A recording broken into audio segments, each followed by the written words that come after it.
Hello and welcome to Better English in Tacoma. My name is Karen, and today I'm going to be reading to you from The Story of God's Love for You by Sally Lloyd-Jones. We're going to be looking at chapter 39 entitled The Sun Stops Shining. It's the story of the crucifixion taken from Matthew chapter 27, Mark chapter 15, Luke chapter 23, and John chapter 19 in the Bible.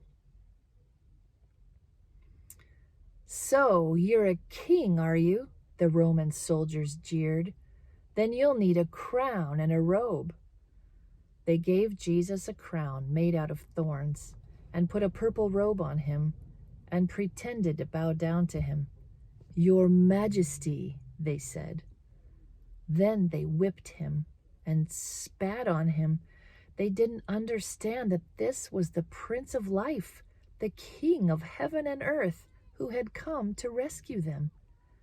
The soldiers made a sign, "Our King," and nailed it to a wooden cross. They walked up a hill outside the city. Jesus carried the cross on his back. Jesus had never done anything wrong, but they were going to kill him the way criminals were killed. They nailed Jesus to the cross. "Father, forgive them," Jesus gasped. "They don't understand what they are doing."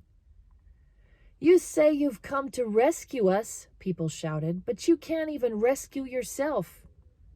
But they were wrong. Jesus could have rescued himself. A legion of angels would have flown to his side if he'd called. "If you were really the Son of God, you could just climb down off that cross," they said.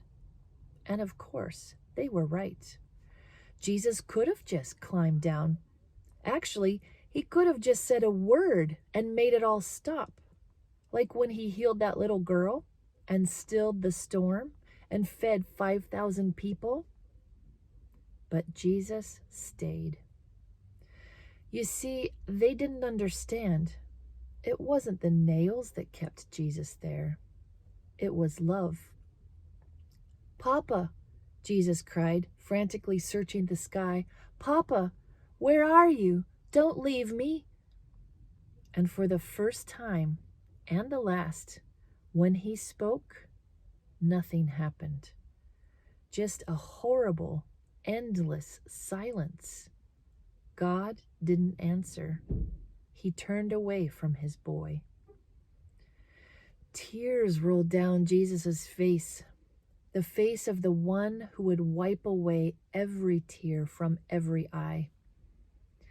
Even though it was midday, a dreadful darkness covered the face of the world. The sun could not shine. The earth trembled and quaked. The great mountains shook. Rocks split in two, until it seemed that the whole world would break, that creation itself would tear apart. The full force of the storm of God's fierce anger at sin was coming down on his own Son instead of his people. It was the only way God could destroy sin and not destroy his children whose hearts were filled with sin. Then Jesus shouted in a loud voice, "It is finished." And it was done. He had done it. Jesus had rescued the whole world. "Father," Jesus cried, "I give you my life." And with a great sigh, he let himself die. Strange clouds and shadows filled the sky, purple, orange, black, like a bruise. Jesus' friends gently carried Jesus. They laid Jesus in a new tomb carved out of rock. How could Jesus die? What had gone wrong? What did it mean? They didn't know anymore, except they did know their hearts were breaking. "That's the end of Jesus," the leaders said. But just to be sure, They sent strong soldiers to guard the tomb.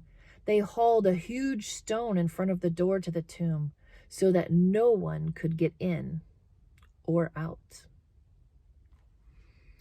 Join us next time for Better English in Tacoma when we find out what happens. Until then, I hope you have a great week. Take care.